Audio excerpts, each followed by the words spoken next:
All right, peace and black power, everybody. Want to welcome you to another NCRBGZ Productions. With that being said, today's show is on Sunday Conversation. About some current events that's going on in the world today. Like always, I want to thank you for taking the time out your busy schedule to watch the show, to actually be here with us. Thumb up the video, like the video, share the video, leave a comment. If you want to become a guest on the show, leave a comment and I'll put the link in the description or in the comment section so you can actually join the show and, speak your piece. With that being said, I want to let my panel members have the opportunity to introduce themselves to the family, and then we're going to get it in.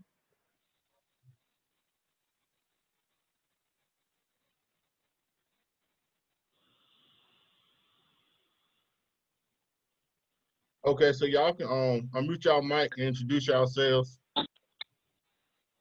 Hello. This is Richard, the financial advocate coming out of Arkansas, and I'm just proud to be a part of this presentation.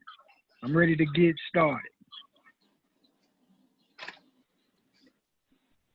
Hello, this is Mona, known as Warrior Queen, entrepreneur, career educator. Thanks for the invite.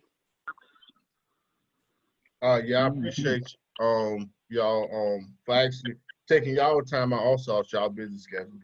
Brother Richard, I don't know, when you speak, the only screen I see is the one with the telephone.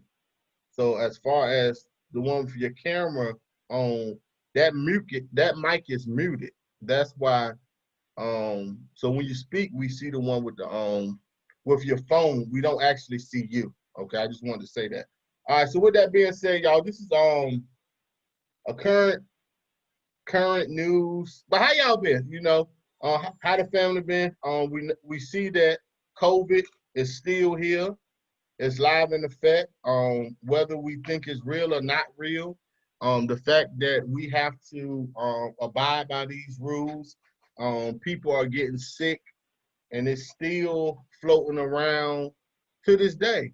So whether we think it's real or not, it's still impacting our lives on a day-to-day basis, and we have to protect ourselves and also our family and our loved ones from the possibility of actually catching it.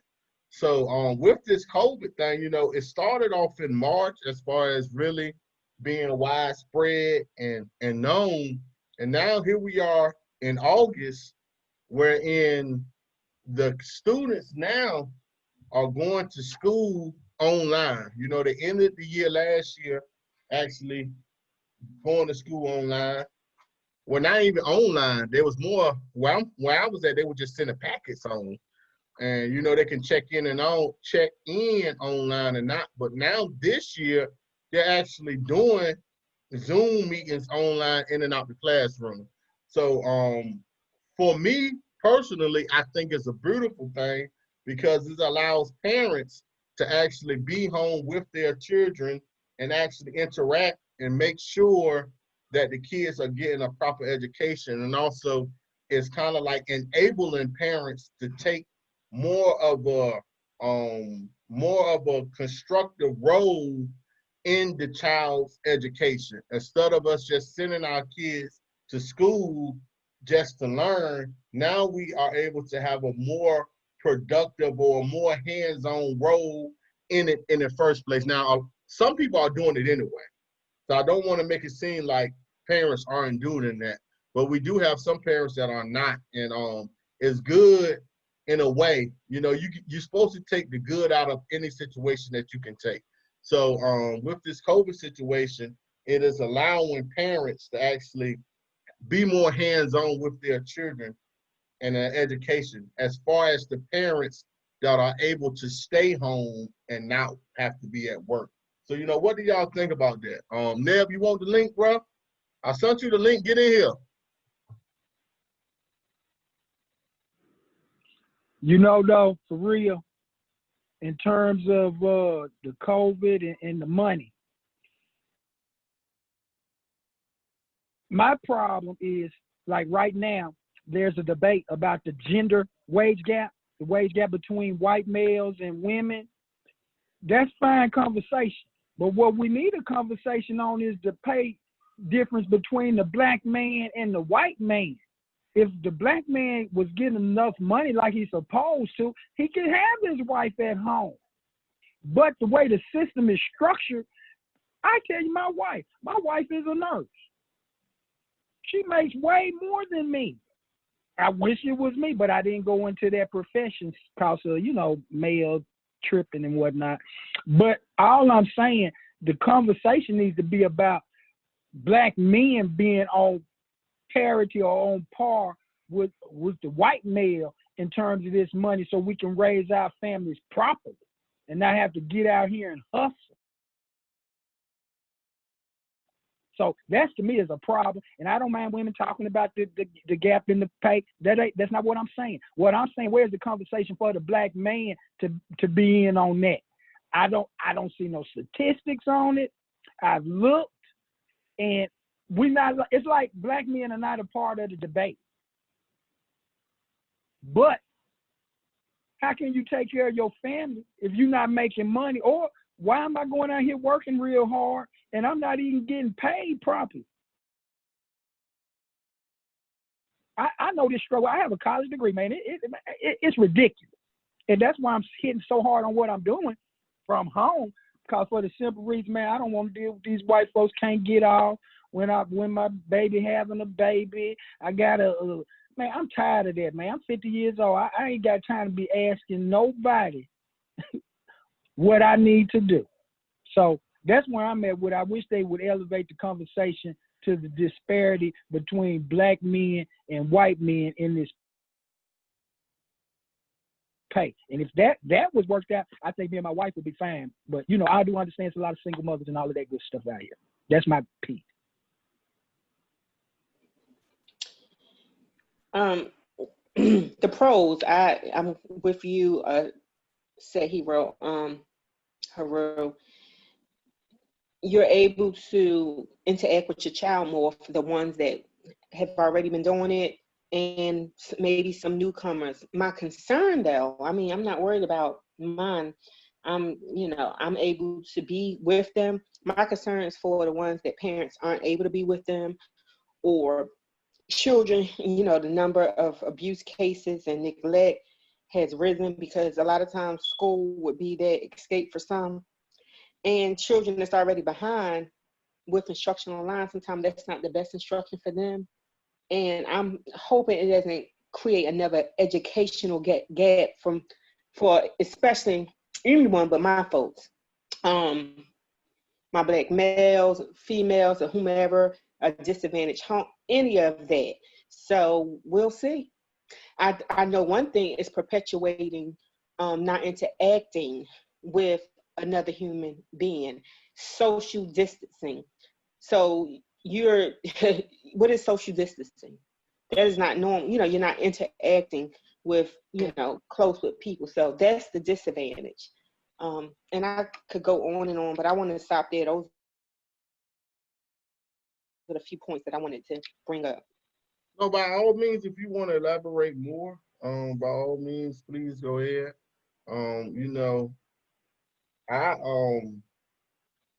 I said this when I went to the Million Man March, the 20th anniversary of the Million Man March. I think that was in 2015 or 2016. But I said this back then, exactly what you're talking about, before the COVID. The fact that when I was on the train, because when you drive to DC and when you went to the, we had to ride the train. But the fact that when I was on the train, and you can see that there was no communication between the passengers on the train. Everybody's face was in the phone, or either they had ear pods in their ear. So nobody was interacting with each other. Everybody was in their own little world, meaning that they're not paying attention to what's going on. They're just paying attention to what they're doing. And I was saying that then that they are social engineering us, so we are no longer communicating with each other. So we are being dehumanized right before our eyes, using the tools of social media in which we are using. That was then. So you can think about the fact that most of the time when you go places, if you ride buses or if you ride planes, or if you just go somewhere and you pay attention to the people, you know, it used to be a time when you walk, you spoke, you see each other. You get what I'm saying? You paid attention to what you was doing, but now everybody are paying attention to these gadgets. So you're you're basically, we're being social engineered not to communicate with each other no more because we're communicating with AI. We're communicating with our handheld gadgets, i.e. the cell phone, tablet, whatever, right? So this is a path that we're on anyway. Now with this COVID-19, it just has escalated. It just took it to a whole nother level because now you have people that are dying, loved ones that are dying, and you can't even go have a proper funeral. They're doing the funerals through Zoom, right? So now you got family members that can't even come home and you don't want them in your house because you're worried about COVID. So now it's basically making it so we are being, like you said, social engineered to be away from each other and be in our own little box, be in our own little world, right? And that's where they want us. And see, once we get to the point wherein we stuck in the house, you got DoorDash, deliver your food, right? You got Amazon, deliver everything to you, so you really don't have to come out your house. Once we get to the point where we're social engineered to be in our house and not outside getting the sun, not in the sun, or not taking advantage of nature no more because we want to be stuck inside, then we have been engineered for our own disaster, right? So I agree with you as far as the social engineer, because I have looked at some schools where the kids are in school and the way they position to be the 6 feet apart is just mind-boggling. But at the same time, you know, we're gonna overcome and adapt everything. So, you know, for every problem, there's a solution, right? So every time something rises that is different than what we are used to, you know, it's just a matter of change. Change is inevitable. You know, nothing stays the same. We always gonna change and we always gonna grow. Now, some changes may be for the worse instead of the best, but at the end of the day, we're gonna make the best of the change. So I feel sorry, to be honest. If I was in the teaching profession, if I was a teacher, I really would be, I feel sorry for the teachers. I really do. Because Dr. Umar Johnson talked about this 7, 8 years ago, that they're planning on phasing out public education. They started with the charter schools. The charter schools was the start of phasing out public education. And this is something that they're already planning. For one, they don't need to work for a force no more. If you pay attention, you go to Walmart. They got the self-cashier. And like any person, and you know, I'm guilty of this. I go to Walmart and I go to self-checkout, right? Not understanding while we're using self-checkout, what we're doing is we're making it so the companies don't have to hire people to check us out. So we're basically helping them replace us with artificial intelligence. You go to some of these fast food restaurants now, you can order. Like you don't need cashiers or you don't need people taking your order no more because we're getting to the point. I forgot, it was an article that was talking about the fact that and I think in 20, 30 years, the amount of jobs is going to be reduced. I might pull it up when somebody else starts talking, but we're moving into the age of artificial intelligence. AI is already here. We're not waiting for AI. AI is already here.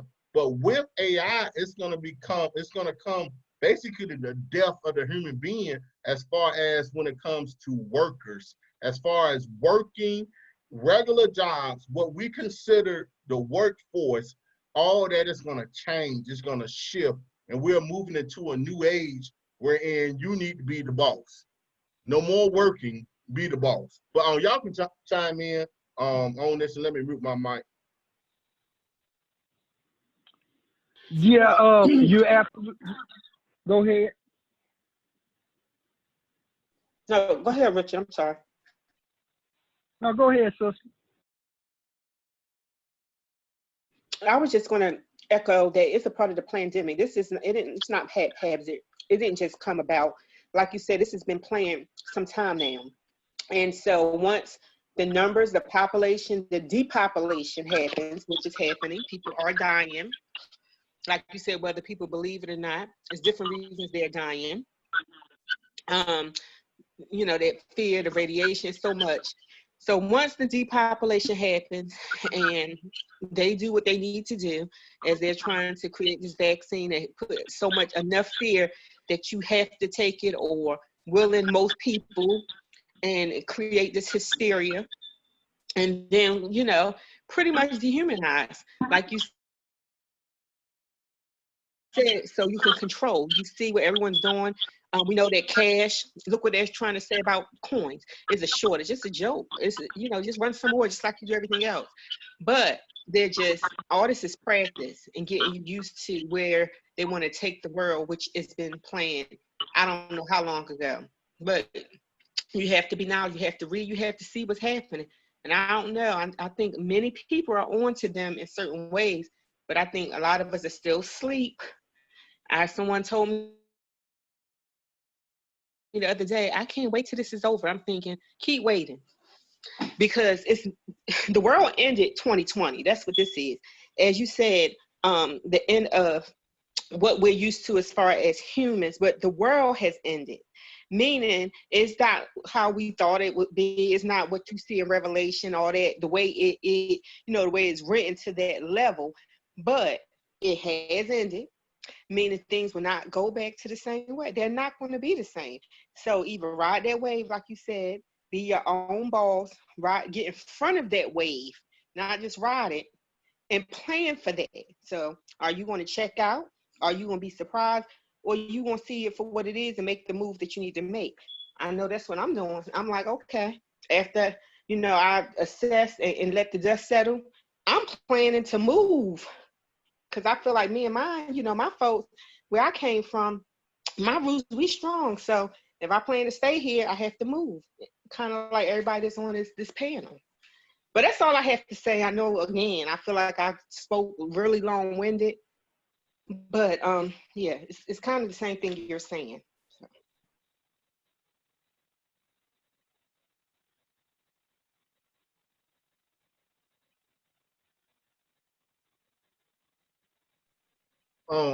We got brother, somebody that just joined. Hey, peace, brother. You want to introduce yourself to the family? Say something, bro. Peace, family. Y'all hear me? Yeah, we hear you loud and clear, brother. Hope y'all doing good, having a good weekend. I'm just sitting back chilling, just getting in on the tail end of things.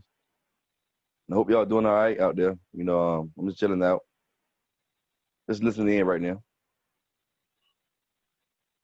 All right. We appreciate you, brother. Basically we just was talking about COVID and what's going on with the COVID and how it started and how it's still here. And the implications of it and how things are changing, from the way it used to be. It may not never go back to what we say is quote unquote normal. This may be the new norm. So while we're expecting it to go back, this just may be normal, and it's just something we're just going to have to deal with. So with that being said, wanted to touch on something in the world of politics, right? So I'm gonna let y'all jump off. I want to play a video though, and it's a lady running in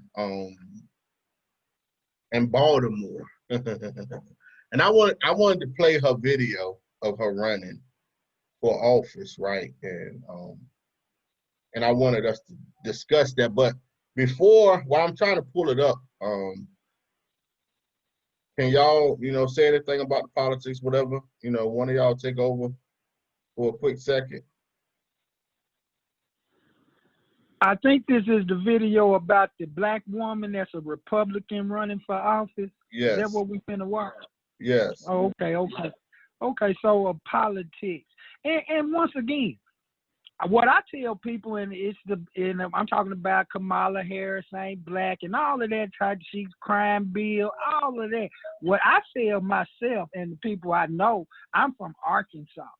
Arkansas goes red every year, so it don't affect me that way. But what I will say, and it back to COVID and being in my econ, it was over a year ago that I looked into AI technology. It was because of that course and looking into AI technology, I bought some NVIDIA. I bought some ADM.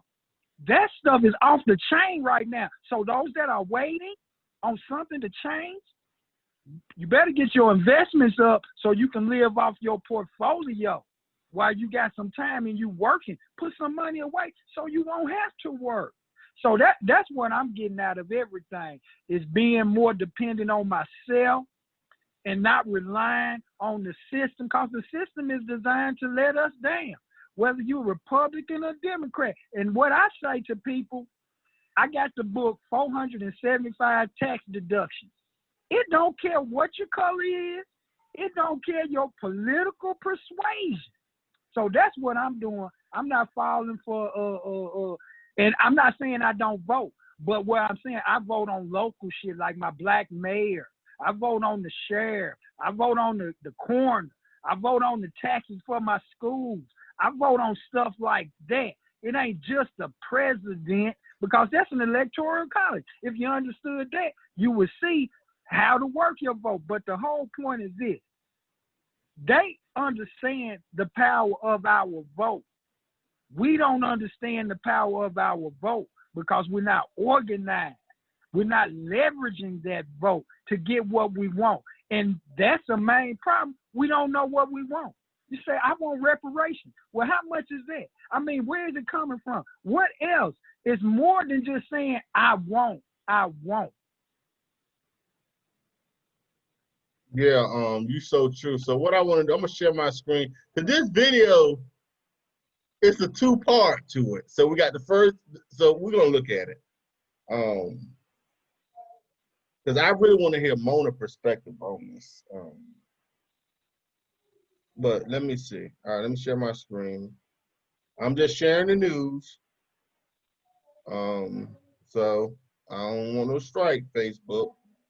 I'm just sharing the news. That's all I'm doing. All right, so here we go. Here we go. Do you care about Black lives? The people that run Baltimore don't. I can prove it. Walk with me. They don't want you to see this.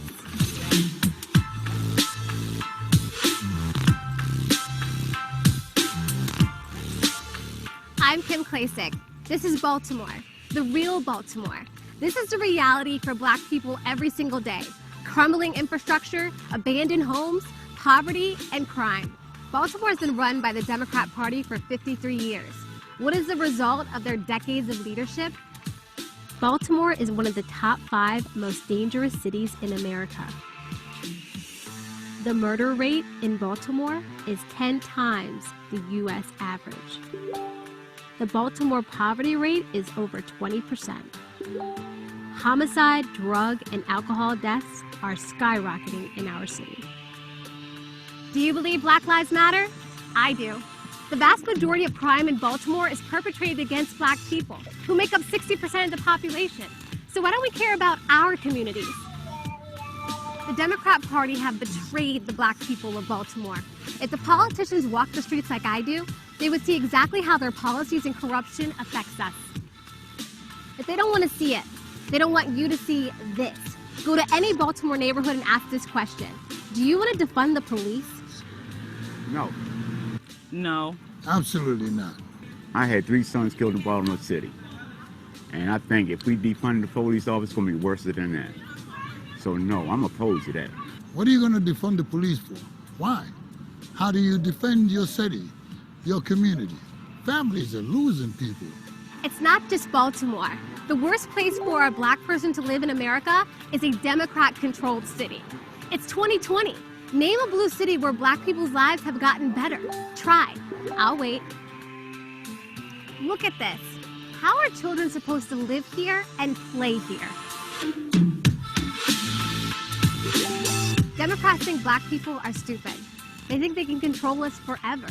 That we won't demand better and that we'll keep voting for them forever, despite what they've done to our families and our communities.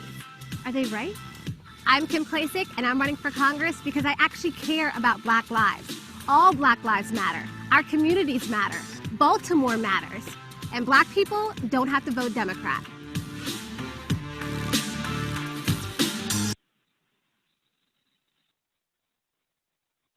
So, let me stop sharing my screen.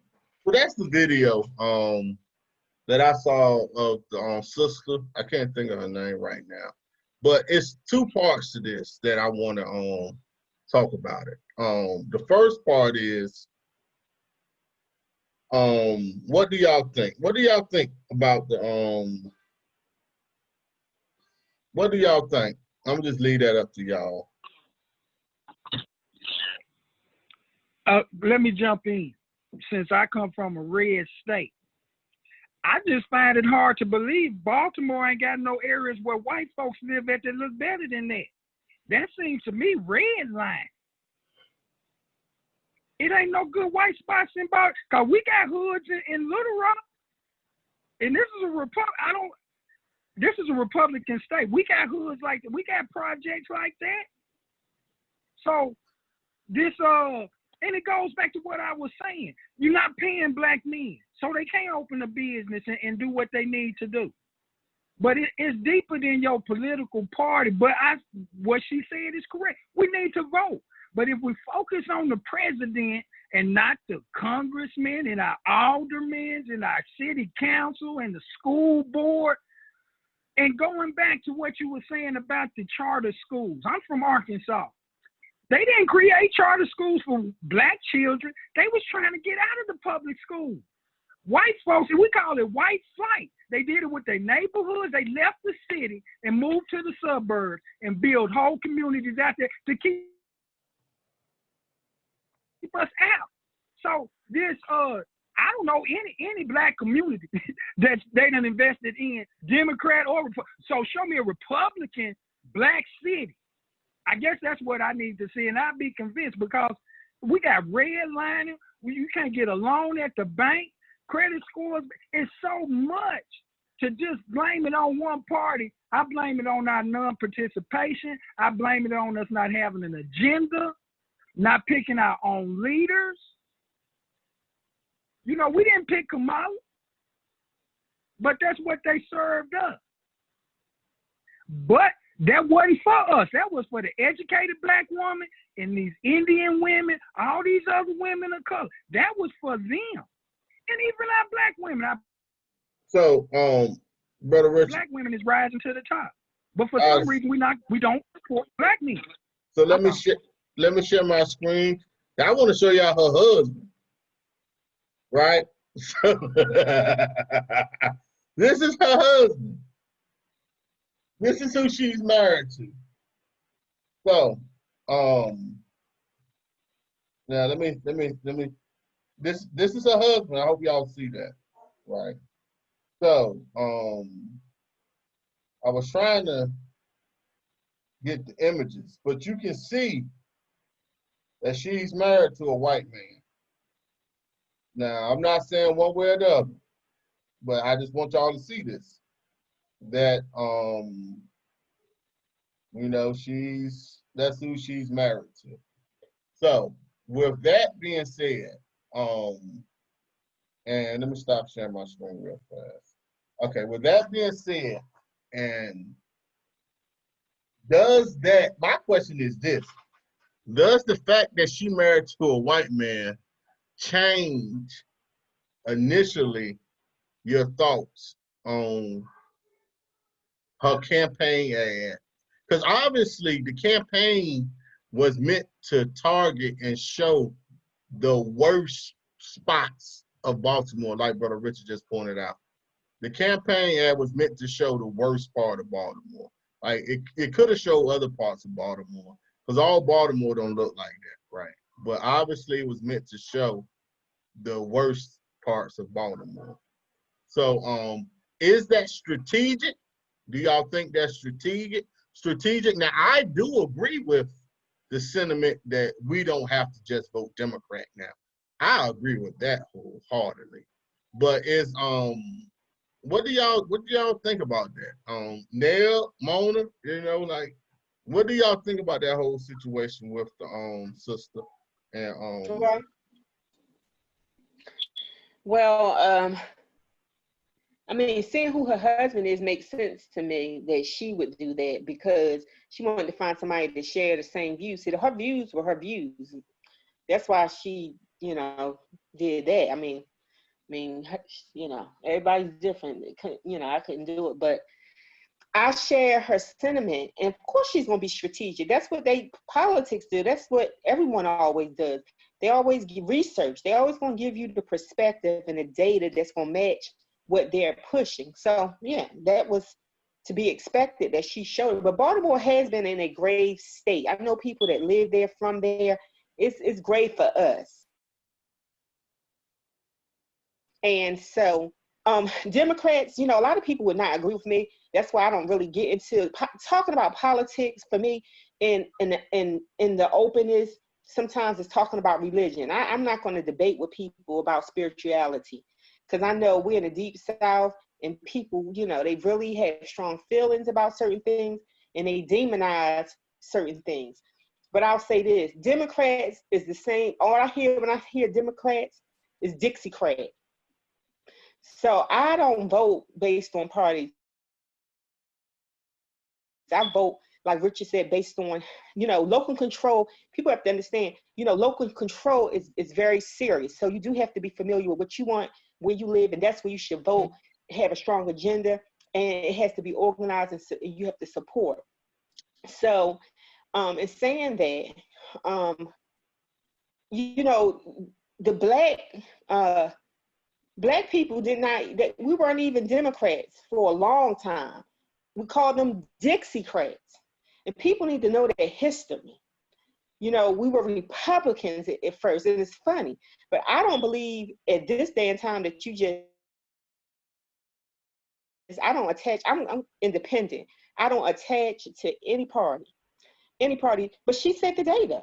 Let's find a place where it's all red and or blue, just like Richard said, and anywhere, either one. I don't think you look at a party. She just used it to her advantage, hoping that you don't dig into it and just kind of be wowed by what she's presenting. I think she did a good job as far as the selling point. But, for somebody that don't have their own, research and don't have a brain, the ones that's waiting in slave mentality, waiting for you to, open the head, feed them with some stuff without going back and fact checking. So I'll stop there. A lot of times I'll say anything, especially if I have 1,000 eyes on me, because I already know I hear stuff so much of people being, kind of not educating themselves and not being open-minded too. I don't debate with people. A lot of people, they have no idea. You guys know me, as far as Ned, so y'all know me, but I don't believe. So we on Facebook Live. This would be the first time people have heard me. Now, I'm a long-term educator, that, administrator. And I know many, many people, they know me. It'll be the first time they heard, I don't believe in that Democratic Party. I'm going to just tell you straight up. I look at individuals, and I can back mine up. They don't want to go toe-to-toe, as far as data is concerned. So they're probably like, because I've had so many people. I've been with NAACP, so many people try to get me on board to support their agenda, to support we gotta get him in because he's one of us, his Democratic Party. Some of it could be the worst slave mentality, what do you call it? Token people I ever seen in my life, especially where we live at. And I don't want to get too strong because I get strong about my feelings because of things I've seen, but I'm going to just stop there. That's how I feel about it.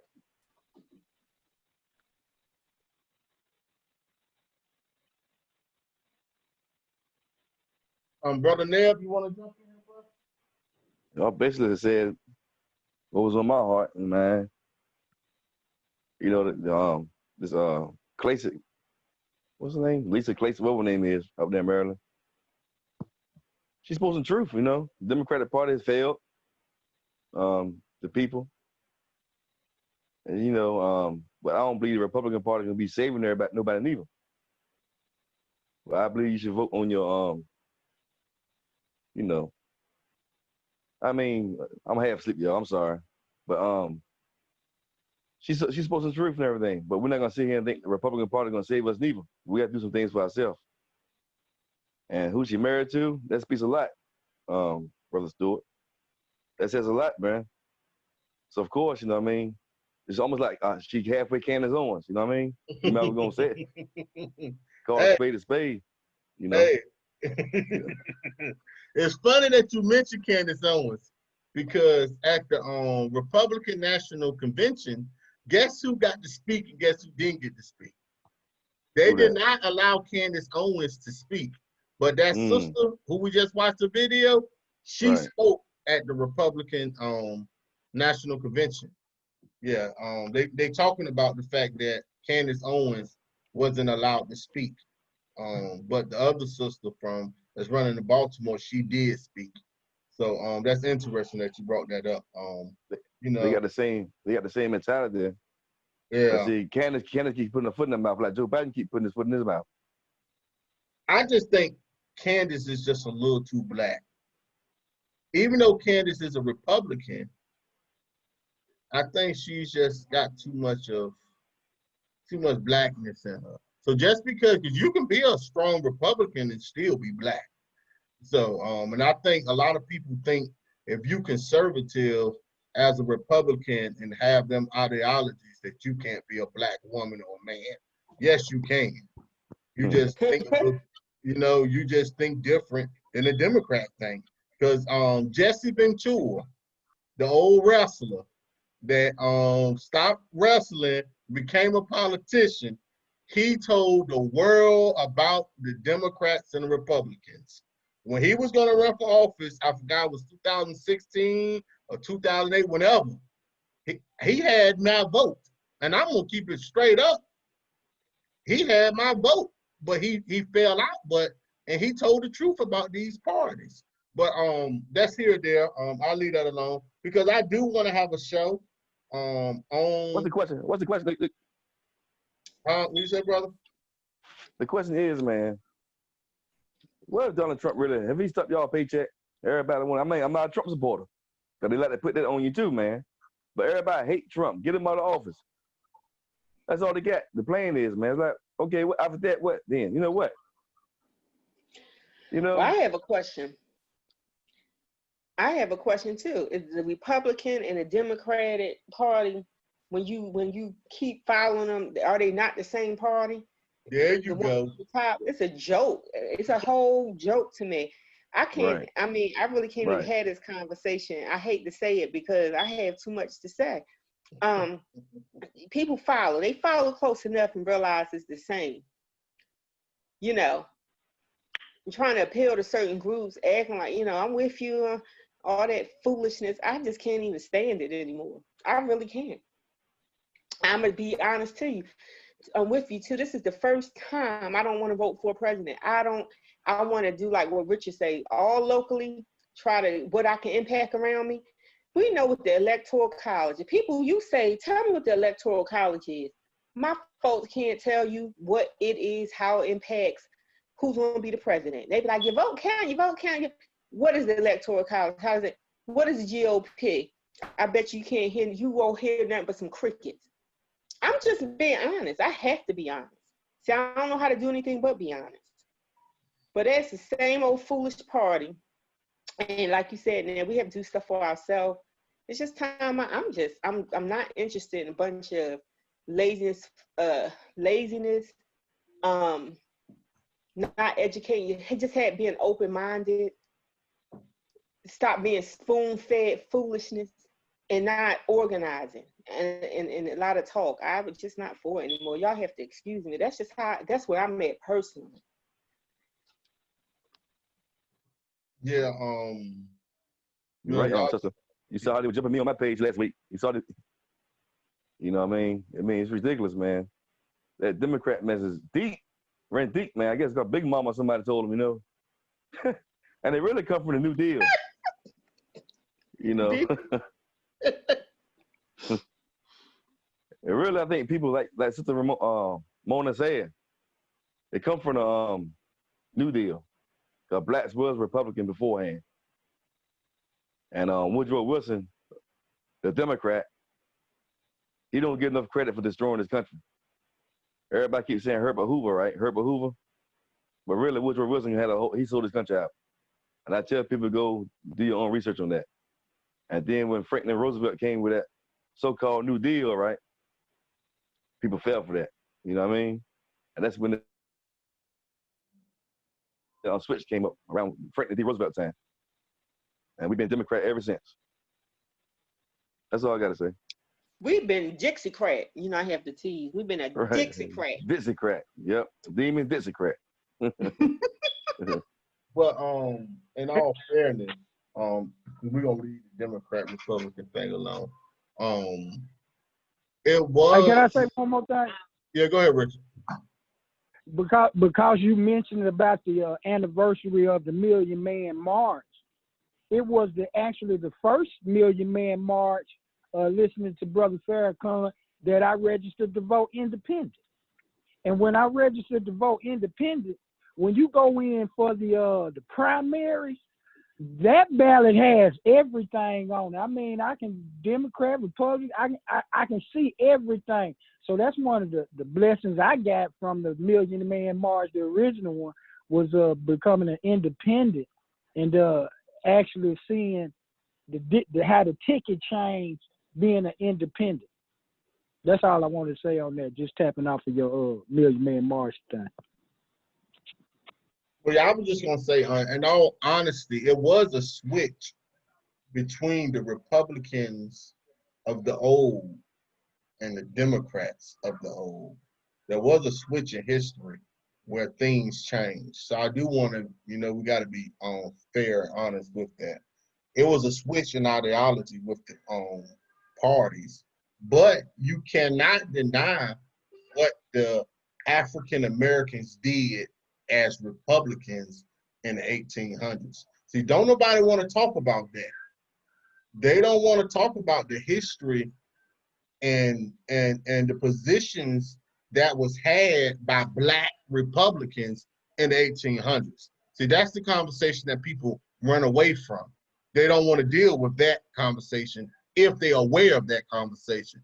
Or some people is, some people ain't, but that's the conversation that you cannot deny the progress that was made. But also at the same time, it was a little switch from the Democrats and the Republicans. It was. And so, but if you are immigrant, you should be, and I'm gonna leave it at this. Because I want to say, listen, if you're an immigrant, you want to be a Democrat. And I think this is where Black people are confused. We consider ourselves immigrants. And I think that's what we confuse. Like, we built this country, man. Our ancestors built this country. Don't no other race of people have rights to this land as much as African Americans. Hands down. Can't no other race of people say they have more rights to this land, unless you want to talk about the indigenous. And even with the indigenous, I go there with them on this conversation if they really want to have it. But the indigenous ain't built this country. No, they built didn't. This country. No, they didn't They build were just it. here. They were here though. You get what I'm saying? So they may have the lineage of being here, but as far as building it as into what it is today, we have to take credit for that. And I think this is where African Americans get confused, because they feel like if you're an immigrant, yeah, you want to be of the Democratic Party, but we're not immigrants, family. And I think we have to get that through our thick head. We are not immigrants. And some of us are indigenous. Some of us was already here. That's another thing that kind of bothers me about African descent. Like, some of us did not come over. We were here already. True. So that kind of bothers, like, everybody that has black, you could see, we came. No, we didn't. And I know, like, some of my we did not come over. It was our In the 1600s, was already here, some of them. So yeah, that's a piece that seems like people have a hard time. Excuse me? not saying the 1600s, they changed the language. If you was an Indian or somebody that it was indigenous, they considered you colored. They changed the status of them people in the 1600s. They changed the status so that anybody that was indigenous became colored at that time. So you know the African Americans was considered colored too. But that's how you have a lot of indigenous folks got caught up in slavery. But then it's two sides to that coin though, because you have some indigenous tribes that enslaved African Americans also. So you have that, you got two sides to that coin, wherein and even with the indigenous folks, even the indigenous before the ones from the Europeans came over here, you have Africans that are noted that came here in the 1500s, the early actually the Ecuador. It's a lot of states that was founded and settled by indigenous Africans that came here and mixed in with the population. So they've been coming back and forth. So that's a lot with that. But I'm just saying. Yeah, that's what I want to speak on. That's what I'm talking about. Like what you just said, some was fit. I mean, I'm not talking about, I'm talking about what you're saying. Some of us, or some of our ancestors was here based on it, just like with the natives from the very beginning, that it could be records. That's what I'm speaking of. Yeah. And people saying that it seemed to be, it's just like the whole plantation, some of the history there where we're doing the film, it is not correct. I mean, I'm just, I don't want to belabor what I'm saying. All I'm saying is sometimes we immediately just think every part of us or every family that has African descent came over with that trade, and that's not so. Some of us was here right from the beginning. Yeah. That's well, Mona, you're right. But we know we've been for 1,000 years as black people, indigenous people. But see what happened? They came through. They come through the Olmecs, right? But the Olmecs came from Ramesses II, so they still come from Africa at the end of the day. But we being so damn long, we been so long, right? This is the whole damn world. The whole universe is ours. And see what happened? Them damn Mongols, right? Them Mongols, right? Came over and raped our people. That's where you get the Wahoo McDaniel Indians come from. That's the ones who enslaved us. The Wahoo, the woo woo woo. They the ones like Mongols, black, because they enslaved us. They came through the what do you call it? Alaska, Russia, the Strait. The Berlin Strait. Yeah, and they raped us, just like everybody else do, right? They took over and raped us and everything. Mongols, yeah. And then you came with them people, Wahoo McDaniels, the tight people and everything. Yeah, and yeah, they enslaved us, Brother Stewart. They've been our enemy. They've been our enemy too. They've been not all of them, but they've been against us too, man. Our enemy too. Yeah. Who haven't been enslaved? But who? That's another thing that bothers me. Who has not been enslaved? What is not a race of people that we created this race that have not been enslaved? The only thing with United States is why they so hated, and it's just straight up, is because they try to take people of African descent of color out of the human race. But from the beginning of time, every race have been enslaved. It was just kind of like, once you lost the war, you lost the war. 7 years, you have some service to me. After that, you can leave, but I'm gonna treat you with respect. You have food or whatever. United States, they hate it just because of how they do. The aristocrats, who they think they aristocrats, the reason why they hate it is because they actually had a nerve, because of economics, to try to take somebody out of a human race who own the universe. That's who are the universe, melanin. So that's the problem. And I don't like to talk because I don't want people to take me the wrong way. It's not that I don't have love in my heart, but I am who I am, and I go toe to toe. I can speak facts. If I don't know, I go research. If I don't know that, I got hero. I got Neb. I got people I can let me know. Tell me where I'm going wrong. But that's the problem for me. That's right. I feel you. Yeah. Well,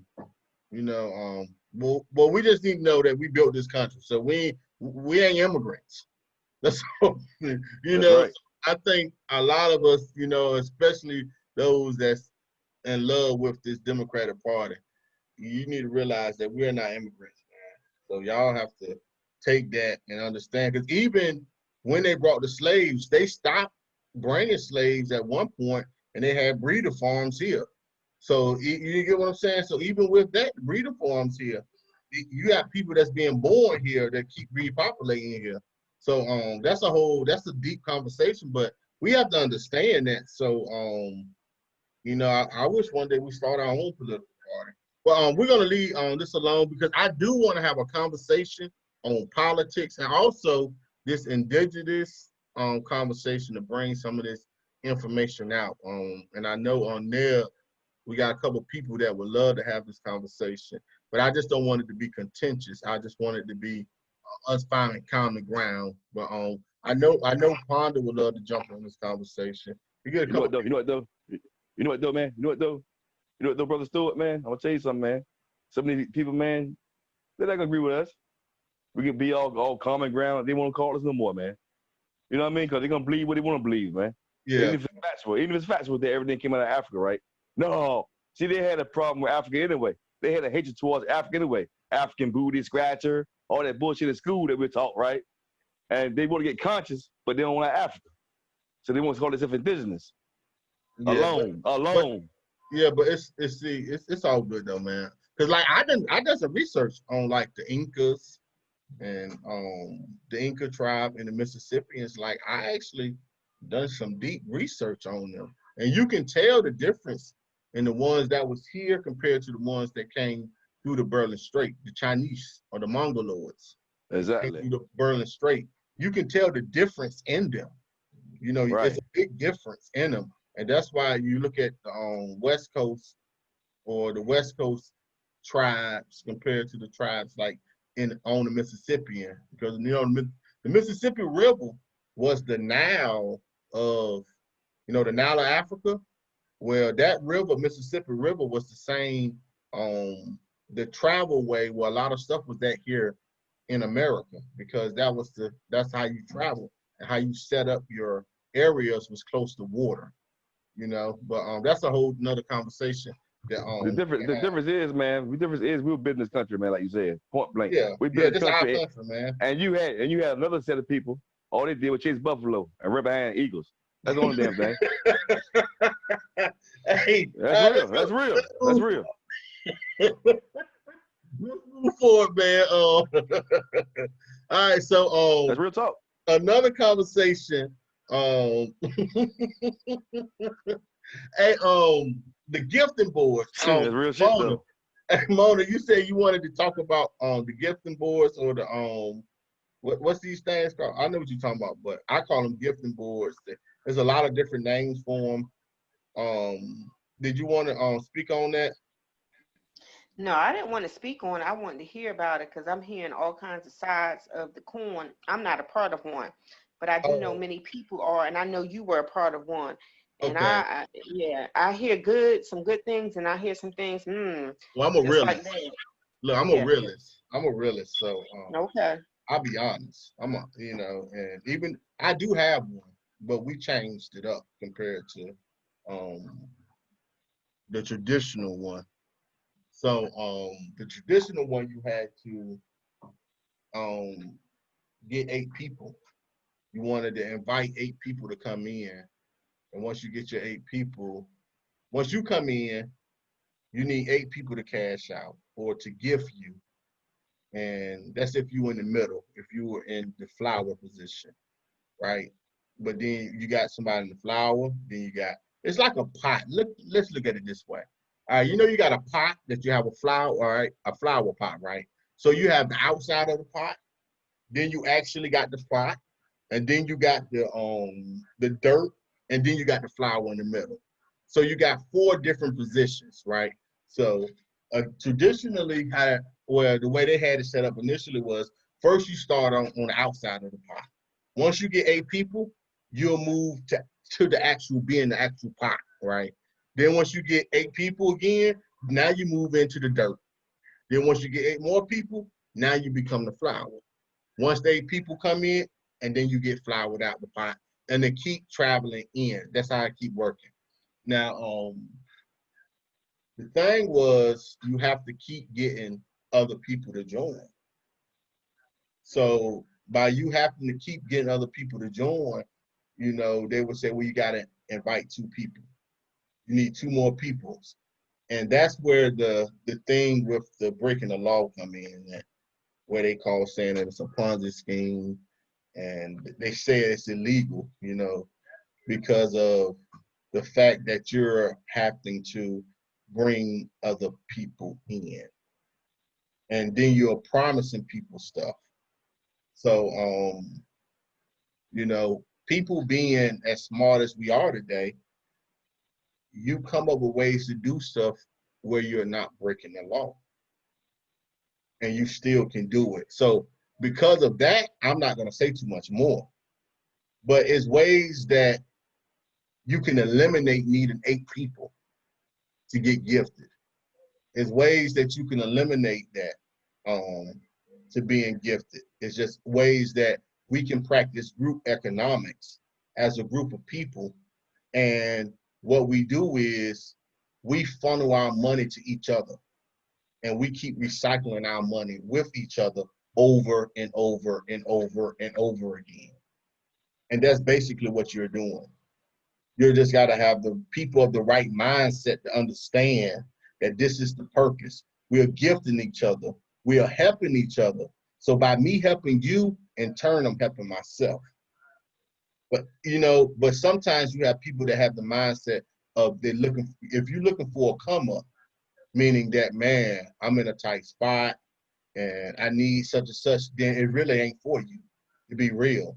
Because what you're going to do, that means you're just there to see what you can get from everybody else. And that's not what it's meant to do. It's not meant for me to see what I can get from you. It's meant for me to see how can I help you. And by me helping you, I'm helping myself at the same time. It's the same thing, but it's a difference in your mindset.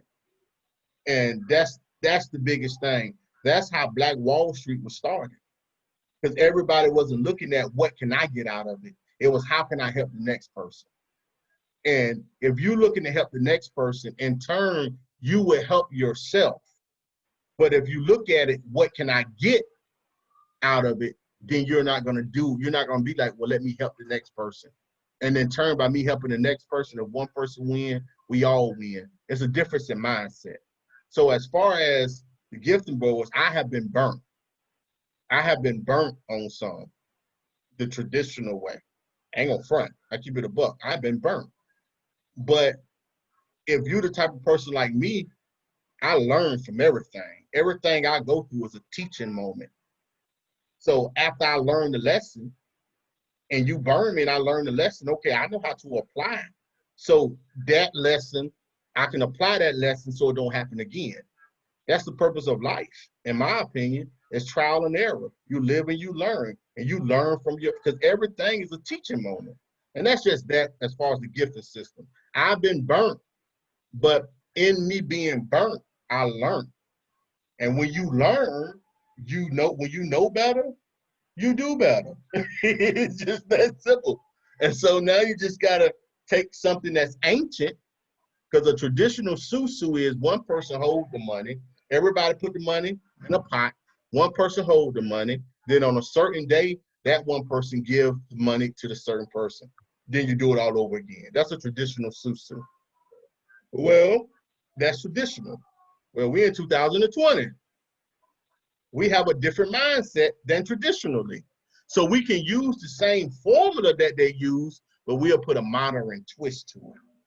So we'll put our twist to it to modernize it and have the same effect. And it's basically residual income, where we're taking our money and we are paying each other residual income over and over and over and over again. And it's going to continue happening over and over and over and over again. And that's basically what it is in a nutshell. But if y'all want to say something, y'all can comment on the gifting boards also. Like, 'cause I know everybody have their own different experience. So what's going on in the world today? Being doing current events. What's going on? Well, that's what we got, certain topics. I know something Okay. you want to talk about that we're gonna get to. Is that good, Mona? Is it something you want to add on to it, Mona, or is it another question? No, you did a wonderful job. Thank you. I have a better understanding. Okay. All right. Richard. Okay. No, I'm good. I'm good on the information. Okay. So next, we've been up here an hour, so yeah, time is flying. What I wanted to do is,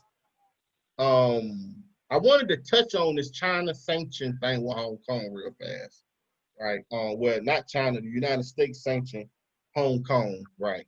And I wanted to touch on this real fast, but I'm thinking I might save it because it's a long conversation that I want to get into with the United States and China thing. I'm gonna save that for another day, man. Cause yeah, I'm gonna say that. So Ned, what you wanted to bring up as far as current events? Man, I'm gonna let Mona do that. I'm gonna let Sister Mona do that. Okay. I can't late, so I ain't gonna just, that's why I asked everybody what's going on in the world today. Well, no, What's going on? we had already talked about what we was gonna talk about, and I already wrote it down. We done discussed it. So that's why I'm asking you. One more thing that we talked about, I was gonna talk about Bitcoin, and I guess I'm gonna do that now. All right. So what I wanted to do was show the chart on Bitcoin. This I'm not. I just wanted to talk about it because what happened was Bitcoin, the price of Bitcoin dropped. It was around. It got up to $12,400, and then you saw that it dropped down to like $11,600, 11,000, yeah, $600, $500, and that's where it's been circulating. It's kind of like been steady around the area, which is a good sign. That's a very good sign. That it stayed there and it's consolidating, but it's a reason why. So what I wanted to do, I'm gonna share my screen. This is gonna be real quick, because I'm gonna talk more in depth on this tomorrow morning. I think I will. Yeah, tomorrow morning I'm gonna talk more in depth on it. But what I wanted to do was show some real fast. All right. So this is one of the first things that you need to see. 9,000 BTC Bitcoin whale sells off after holding for 2 years. So this is kind of what happened. A Bitcoin whale, a whale is very big in the ocean, right? Well, a whale is somebody that owns a lot of a crypto. So if this man owned 9,000 BTC, just to think, at $12,000 a Bitcoin, you multiply 12,000 times 9,000, see how much money that is worth in Bitcoin, right? Well, what happened was this guy sold some of his Bitcoin, and it don't say exactly how much he sold, but he sold some of it. Now he got into Bitcoin when it was around $6,000, if I remember correctly. Yeah, so I think he took profit, right? But I think it was like $6,000 when he jumped in. So basically, he jumped in around $6,000. Bitcoin went up to 12, so his money doubled. So he took some profit. But in him taking profit, by him owning this much Bitcoin, it made the market dip. So what you would see, and this is this the chart? Well, that's their chart. But I'm gonna pull my chart up, right? But what you can see is, let me go 1 month chart. All right. 1 month, where we at? All right, so this is day the 23rd. You can see up here, Bitcoin was around 2,400, 2,500. And then you see, let me do this. All right, let me move this. All right, I can't zoom in no more, but you can see right here where Bitcoin got up to $12,400, and then it was hollowing down. Then the whale sold, man, and you can see the price of it plummet. You can see this the red candle. I mean, the price dropped. The green candle is going up, the red is dropped, right? The whale sold, man. And when the whale started moving, what it did was it made Bitcoin dip. But what we didn't dip to was another low high, and that's a good sign, because you see, this was the last low high right here. Oh, that's wrong. But hold on. All right, this was the low high right here. All right, right there. Where that line at, that was our low, and that's what we didn't want to get under. We didn't want to get under that one, right? And you can see we got right here. So we didn't touch that low high. So that's a good sign that we didn't touch it. And as you can see, it's already bouncing back. It's already bouncing back. If I go to the 5-day chart, you can see it a little bit better. You see, this is the line for the low high. We didn't touch it. So it's bouncing back up. So we already moving back up. You know, it's already going up, but you always want to see consolidation. You want to see, you don't want the price of Bitcoin just to go up without a consolidating coming down and then slow gradually going up. And if you can see, that's what's been going on in the last 3 months. If you look at this 3-month chart, you can see it was steady, then it jumped. So when it jumped, it's going to consolidate. It's going to come down. It's going to go back up. It's going to come down. It's going to go back up.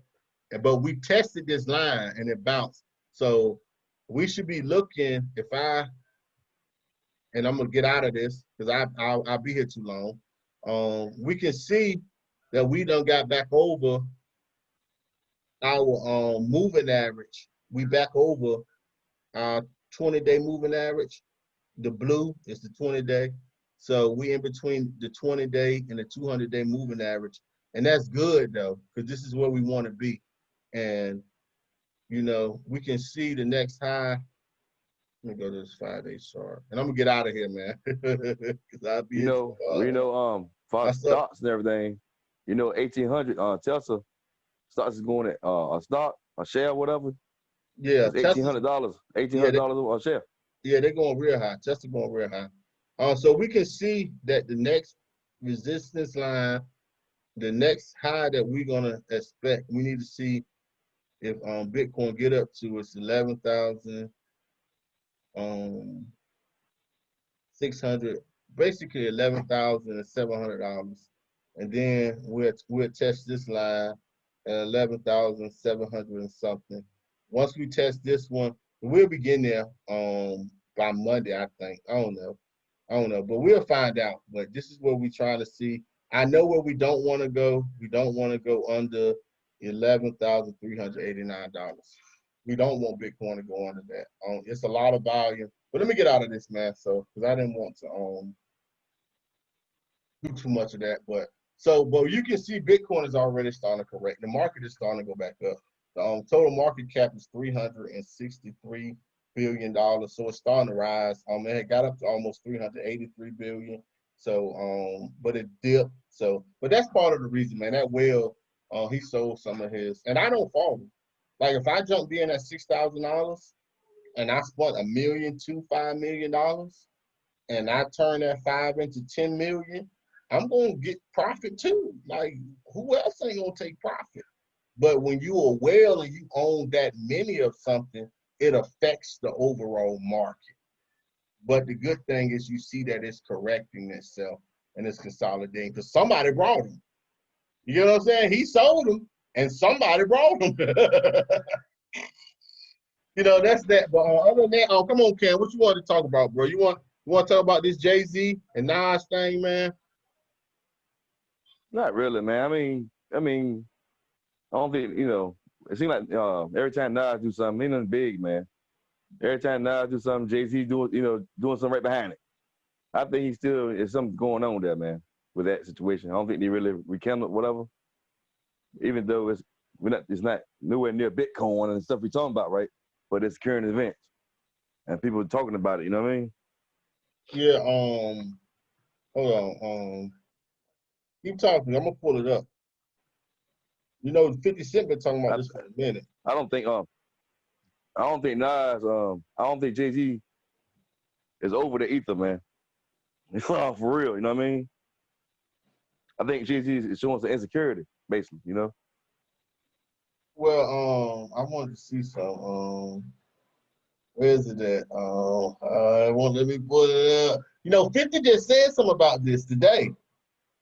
You know this, right? 50 he just spoke about this today, man, a couple days ago. What nigga say? About how Jay-Z. He always talking about something. how Jay-Z, he silently do stuff towards you. Right. Dang, I need to find the clip, man. Yeah, he's right, man. And Jay-Z, But he was saying he look- and Jay-Z been doing it for so long, but he was like, he don't know if it's friendly competition or let me see. Look, he said he don't know if it's friendly competition or Jay-Z just won't let it go. He don't Man, want that go, man. That's all it is. they keep showing the old stuff. Jay-Z, man, he's a great rapper, man. He accomplished a whole lot of things. But his whole career has been riding the wave, man. He never came out nothing on his own. I'm talking as far as the whole, he just West Coast. He was down south right now. He's down south right now, He going with everybody else.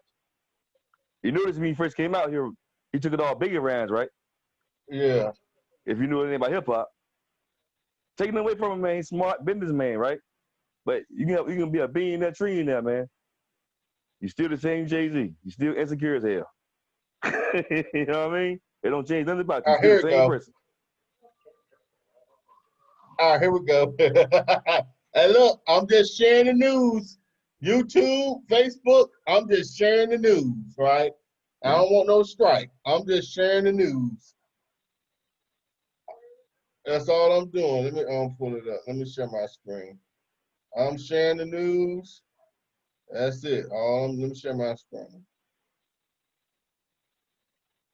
I'm just sharing the news. Where is it at? Damn, where is it at? All right, let me see if you're a sucker, before money, if you become a millionaire, you're still a sucker. They don't change you. Oh man, where's it at? Which one is it? I just had it. Here we go. All right, here we go. I'm just reporting the news. Fans can't help but notice the timing of new music from former beefing partners Jay-Z and Nas. News broke this morning that Jay-Z would be releasing new music as part of an appearance on a new Pharrell single titled Entrepreneur, which is arriving at midnight tonight. Fans are excited to say the least, but also can't help point out the serendipitous timing of this new Hove record, considering Nas is also making an anticipated return tonight with the full album King's Disease. Of course, 50 Cent caught wind of this information and, as expected, jokingly threw his 2 cents in. Yeah, it was fucked up what they did to Nas. That's crazy, right? I know what you did to Nas, Jay. That's fucked up, nigga. I feel like... Nah, he come out on the same weekend. This nigga still slapping him without everybody noticing what's going on. But that was still like, oh, so when your shit coming out? My shit coming out. I ain't heard not one of them records on the radio. Why the fuck you do that, man? I be saying fuck that, I do whatever the fuck I want to do, and they be looking, they be like I'm grimy for doing that. This nigga be super quiet doing some real grimy shit. Like, looking and see if anybody noticed the grimy shit I just did. You know what I'm saying? You just got a different way of doing things. Check out some of the best responses across. Hey, but yeah, but I'm gonna tell you something, man. 50, he hitting it right on the head, man, because the thing of it is, let me ask y'all a question. Have y'all heard any of Nas' new album on the radio? Nope. But I bet you heard that Jay-Z song, ain't you? I don't know if I heard that either, I heard it. I'm with 50 Cent. 50 Cent get on my nerves because it's some stuff he do, but this is what I respect about what he said. If you don't like me, you after me, I'd rather for you to let me know. I'd rather know where you stand. I can't stand. And see, there's some people that mess my people over. Granted, you doing a good job and cutting your throat at the same time. Here, we want to have you and the family and then give you a sheet full of measles, kill your whole tribe. I'd rather know that you don't like me than that little sly stuff. So that's the part Right. And Right. this is the thing. I think go ahead, Cam. I'm gonna pull Yeah, some up. Jay-Z, to me, I've been following hip hop for a long time. I'm talking about ever since we can go back to Slick Rick and KRS One, right? Too Short, Easy E, right? Jay-Z always seemed like that slick guy. One thing about 50, I agree with you, Mona. He's ignorant as hell. But I give him, he's straight up. He ain't no punk. You know, I'm similar to him. I got a lot of ways like him, but not the ignorance. But I'd rather deal with somebody, I tell you to your face. You know what I mean? I ain't got time. I ain't gonna do that Jay-Z, man. Talk behind your back, look in your face, smile, and stab you in the back. But one thing about 50 real, he is stupid. You know, I don't like what he was doing Nick Cannon, you know what I mean? Putting his mouth in a lot of things. A lot of things he say is stupid. But I give him the, if he got something to say, he ain't gonna hide it. I do respect that about him. Go ahead, Stuart. No, I was just trying to see. I thought Nas was signed under He was signed on Jay-Z one time, yeah, under Columbia Records. If I remember correctly, this is before Jay-Z, yeah, it was on Columbia Records. Right. MC Yeah. Trax found him. that's who he signed. Oh yeah, because he signed under what Def Jam Records. Hold on. Yeah, to sign a deal with Def Jam Records. Yeah, and Jay-Z was the president. That was in 2006, but I don't know. But I will tell y'all this. I heard Jay-Z song. It's nice, man. It's about entrepreneurship. It's about taking control. The black man is God. Is it nice? I know. Okay. Is it nice though, man? Yeah, You know what I'm saying? Is it nice yeah, song? I mean, it's on the message, man. Is it really tight? it's You know what I nice, bro. Listen, Okay. But Okay. you see what I'm. Well, I have a lot to say about oh, that. it's nice, man. I'm gonna tell you the song tight, but I did get to listen to some of Nas' new album too. So I was Right. lucky because I got Sirius satellite radio, so the DJ was talking about this. So after he played Jay-Z, he was like, well, since ain't nobody playing none of Nas stuff on the radio, I'm gonna play some of it. So, and I would tell you this though, Nas album nice, man. And Nas, Yeah, he always nice. Nas has always been talking black consciousness, man. Prolific, yes. He has always been talking black consciousness. But Yeah. this is just my personal opinion now. Because everybody have their own personal opinion. But Stuart, Stuart, he talking and it's tight. AZ is slept on, right? I love AZ too, right? His homeboy AZ. But see, a lot of people they tight, but a lot of people rap conscious is whack. The message is good, but the beats is whack. You know what I'm saying? No, listen, Nas music is good. His message is good. Oh yeah. But his bars don't hit like Jay-Z. And it's just, and it don't. Jay-Z more flashy, man. You know I'm just saying, like, when Jay-Z, like, when you know exactly what Jay-Z saying. Like, you know what I'm saying? It's just like, I don't know, man. But I listened to Nas' album because his album, what I was hearing, he got some, look, it's ready, man. You know what I'm saying? Nas always been conscious. But to me, what I see the difference is, and if you're a rapper, you know the difference in somebody that write and somebody that freestyle. When you're a writer, compared to somebody that's a freestyler, everybody knows the freestyler gonna win that battle. Every time. Now, you can write some stuff that's magnificent, but somebody straight off the dome, usually that person off the dome is gonna win. Now, I got a question. I got a question then. I don't know if you know, I don't know if y'all know this, but LL took shots at Jay-Z. Why didn't Jay-Z answer to him then? Who? Because LL took shots at Jay-Z. Who you say? Why didn't LL took shots at Jay-Z? or LL? LL. Cool J. Man, Cool J would eat Jay-Z ass up in the battle. Come on now. You know what I mean? In the battle. You say what you want to say, man. I'm done. Listen. I'm done. If you gonna tell me LL Cool J would eat Jay-Z lyrically in a battle rap, yeah. I'm done. I'm done with this conversation, man. This ain't a conversation no more. This is just emotions. Because lyrically speaking, this is not a conversation, bro. You're not gonna know. There's no way possible. Can I jump in this? LL Cool, man, Okay, you can't let the emotions come through. Can I jump in there and say something on this topic before you finish? Go ahead. Because this is a topic for y'all. This is what it is. Nas has always been prolific. You know, Jay-Z was not going to come out with nothing but what he did, entrepreneur conscious stuff, because he already know. Everybody knows Nas. They know his MA, so he had to do something like that. And the sad part about whatever their issue is or his issue with him, he needs to let it go, because he's going to keep the public from some stuff that Nas has that generally drops nuggets, some knowledge. And that's the sad part, because you got your little, whatever your problem, you know the problem. That's ridiculous. Come on.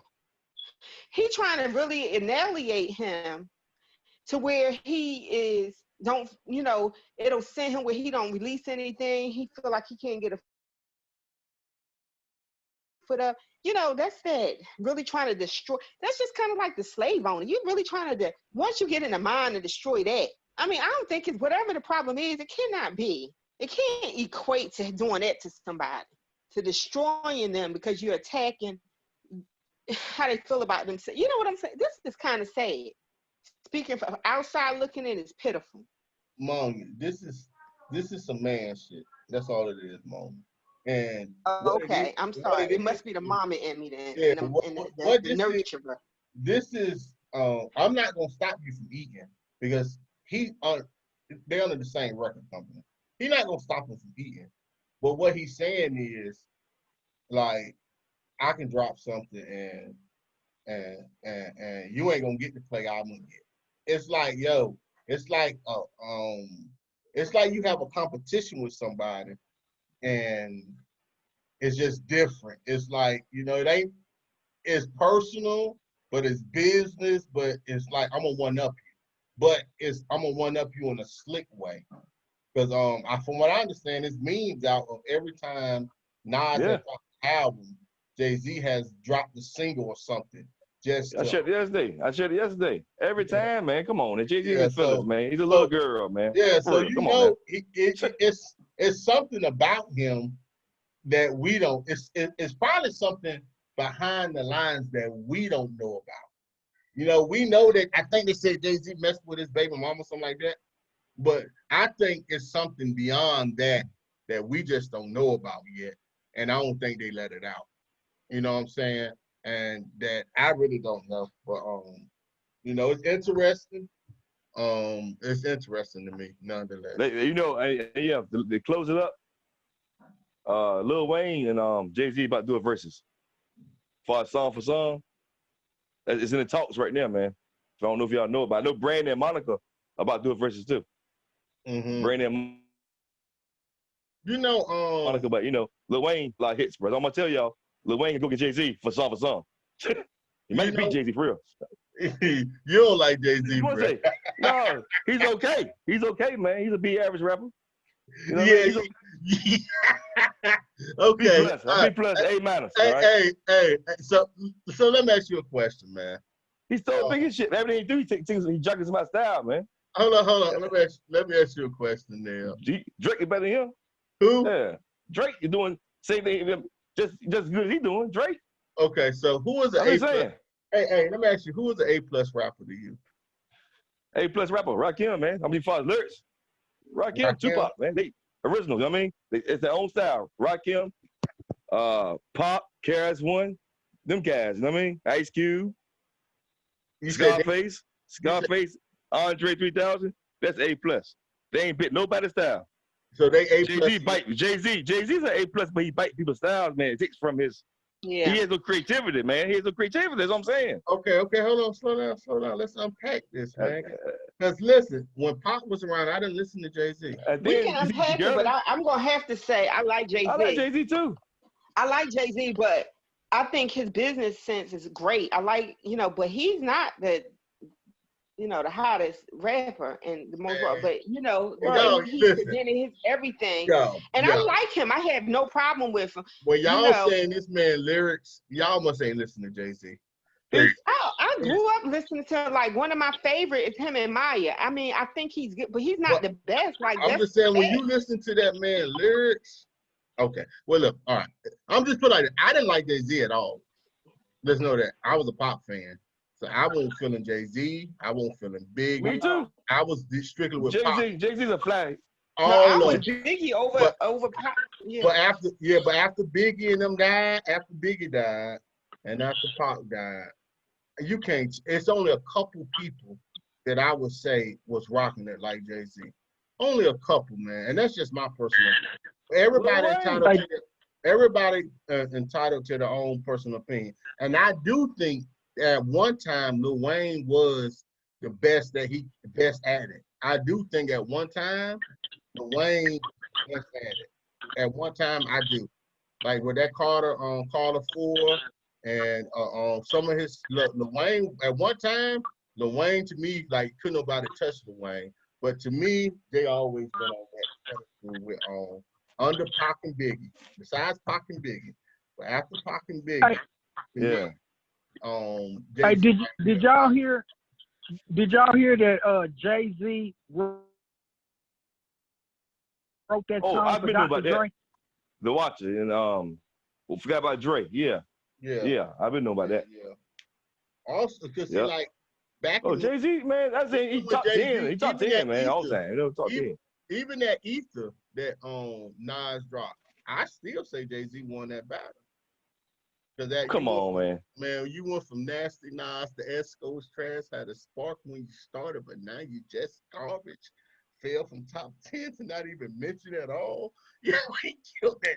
Yeah, I don't care what you say. Can't nobody tell me, man, I listened to that, man. Yo, when shoot. Y'all listen. Y'all better go back and listen to that Blueprint, man. When Hey, that some people say you won. when that Some people say you won, man. Some people say Nas won. I mean, that Blueprint was like one of the few albums that ever get 5 mics, man. Y'all better go back and listen to it, man. Blueprint or Reasonable Doubt. That's a good one there. I like Blueprint. Reasonable Doubt was before, but Blueprint was the one though. That one with that whole album. Like you listen to every song. Why do everybody keep saying Reasonable Doubt? Why everybody keep saying Reasonable Doubt is the best album? They want his best album. To me, Reasonable Doubt was before he made it. Like he hadn't made it like that made it. You know what I'm saying? But Reasonable Doubt was hot too. Yeah, it wasn't his best album. It was all right, man. No. But to me, Blueprint was. It wasn't better than Blueprint. To me, Blueprint. Blueprint best thing he put out. Yeah, that Blueprint. That thing. Yeah. You can tell. What's Nas' best album? Illmatic, right? Yeah, Illmatic was good. I like Ether though, man. Stillmatic. I like that Ether song though. About to Make You Burn. That shit was hot though. That look. Right. Yeah, we can have that conversation. We need to have a conversation on that, man, because I think that'll be a good show. All right, so let's move on, man. I think that'll be a good show. Jay-Z and versus Nas battle, and then we can do the Tupac and Biggie thing. I think that'll be a good show. We should have. What Brandon Monica? That's a good one, right? I think Monica got it though. I think Monica got it overall. I don't know. That's a good one, Brandon Monica. I don't know. Monica speak to the hood though. You know what I mean? Yeah, that's what I'm saying. But I don't know. That's a good one though, man. I think that's a good one too. You know what? I might have to go with Monica, man. I would go with Monica. Yeah. Got Brandon stopped. Monica's got a couple hits here and there. You know what I mean? I would go with Brandon. Then Monica and Keisha Cole. But then I think Keisha Cole can hang with her. Yeah. Maybe I'm crazy. I don't know. Who will you put against Mary J. Blige? Hey, you gonna have to. Yeah, I mean, but I don't know, man. I don't know. Mary J. the Queen, man. Yeah. R&B to me. Today's R&B. The 90s and up. Mary J. got it for the R&B. You probably put Beyonce against Mary, man. Beyonce popish. To me, I put Beyonce against Tina Turner. No, you know? I think Beyonce would be able to her and Mary because of I'm talking about the longevity of the careers. You know, because Mary had a long career. I don't know, but hey, but I can't believe you said LL would eat Jay-Z, man. LL ate cannabis, man. He ate. No, you said he ate. He ate Kool D too. He ate Kool D too. Hold on, you said he ate cannabis. Yeah, he ate Kool D too. Man. That's where the goat come from. He the one came up with the goat, man. Everybody say goat this, goat that. Came Man, but listen, can't ate LL, man. You know, ain't too many people mess with cannabis when it comes to battling, man. Hey, Karis one let you know what LL is, man. Eminem, Rakim, they let you know what time it is with LL. He get the women and the men, you know what I'm saying? Man, listen, He's the cannabis balance, ate, man. You gonna make me remember these lyrics. Cannabis ate. That was a good song, though. That was a good song. Second round knockout was a classic. Yeah, that was a classic. Everyone said 99% of your fans don't exist. Man, all right. We'll leave this. 99% of your fans don't exist. You're the only Cowboys fan I know. We're gonna have another show, man, dealing with this music, man. What's another current event? Yeah, that'd be good.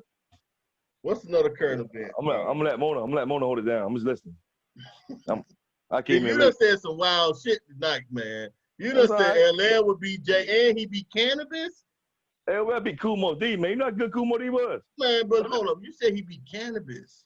The only reason anybody would say LL be cannabis because they didn't know cannabis at the time. That's the only reason you would say that. Because LL was well known. He was mainstream. So everybody knew Go LL. on Facebook, and that's everybody. Take a poll. Once you listen to them lyrics, man, he didn't need the second round to KO him. Go on Facebook, ask everybody again. Take a poll. Okay. Who won? LL Cannabis. Man, who better? Drake or Jay-Z? Do a poll. Man, Drake singing, man. It don't matter. You remember he's winning. He's winning. You remember back in the day when Drake had that Sprite commercial? Yeah. You know what I'm saying? That's when he really started getting out there like that, was off that Sprite commercial. Oh yeah. You know, and Drake was writing back then. He wasn't even rapping. Yeah. He was doing a lot of writing. I think he's underrated, man. He don't get his respect, man. You know what I'm saying? I think he's underrated. But he's singing. It don't matter. He's doing it both, man. He rap and sing. 50 song, Ja Rule song. Hey, look, that's where that singing rap came from. You know, Ja Rule was hot though, boy, in the early end of the 90s, early 2000s. Man, you couldn't tell Ja Rule nothing. Listen, him and Ashanti, you know what I'm saying? Because they kept making them songs, and then Ja Rule said, "Y'all want to see Pop come back?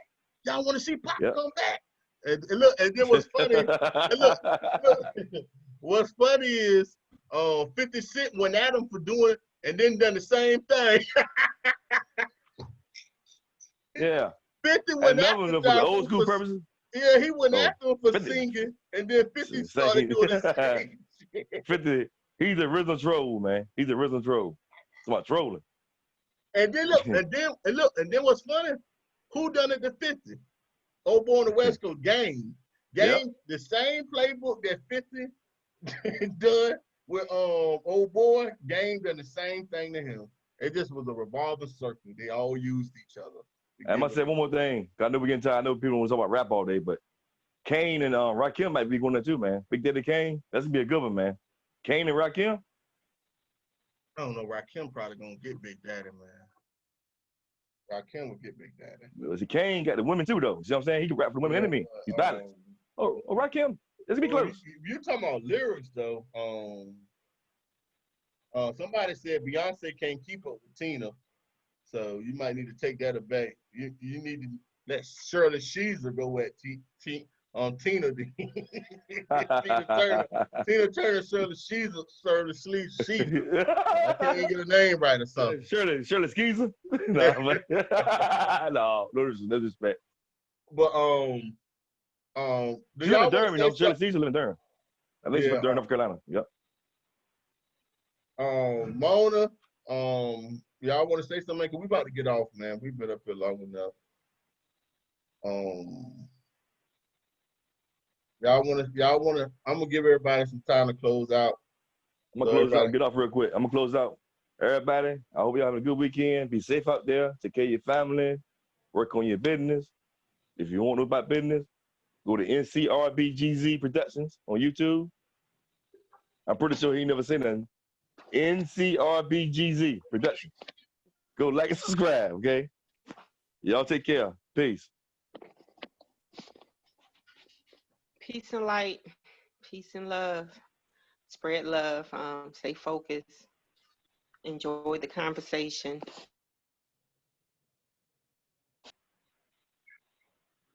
Yeah, man, I just like to say, hey, great conversation. I learned a lot about rap.